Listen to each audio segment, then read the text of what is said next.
ਰੋਜ਼ਿਆਂ ਦੇ ਮੁੱਕਣ ਮਗਰੋਂ ਨਿੱਕੀ ਈਦ ਮੌਕੇ ਪਾਕਿਸਤਾਨ ਔਰ ਅਫਗਾਨਿਸਤਾਨ ਨੇ ਆਪਸੀ ਲੜਾਈ ਜਾਂ ਜੰਗ ਹੈ ਜਿਹੜੀ ਉਹਨੂੰ ਰੋਕਣ ਦਾ ਐਲਾਨ ਕੀਤਾ ਹੈ। ਇਹ ਐਲਾਨ ਮੁਸ਼ਤਰਕਾ ਤੌਰ ਤੇ ਜਾਂ ਕਹਿ ਲਓ ਸਾਂਝੇ ਤੌਰ ਤੇ ਦੋਵੇਂ ਮੁਲਕਾਂ ਵੱਲੋਂ ਸਾਹਮਣੇ ਆਇਆ ਹੈ। ਪਾਕਿਸਤਾਨ ਤੋਂ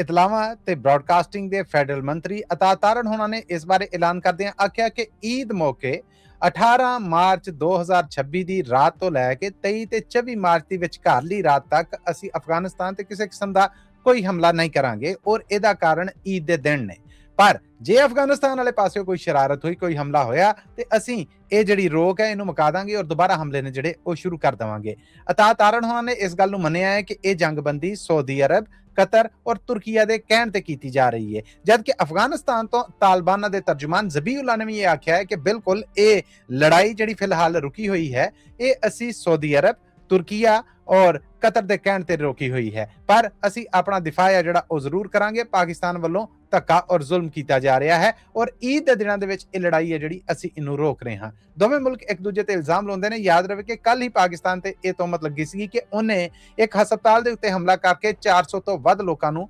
ਮਾਰ ਦਿੱਤਾ ਹੈ, ਜਦਕਿ ਯੂਨਾਈਟਿਡ ਨੇਸ਼ਨ ਆਰਗੇਨਾਈਜੇਸ਼ਨ ਦੀ ਰਿਪੋਰਟ ਮੁਜਬ 400 ਨਹੀਂ, ਇਸ ਹਮਲੇ ਦੇ ਵਿੱਚ 163 ਹਲਾਕਤਾਂ ਨੇ ਜਿਹੜੀਆਂ ਉਹ ਹੋਈਆਂ।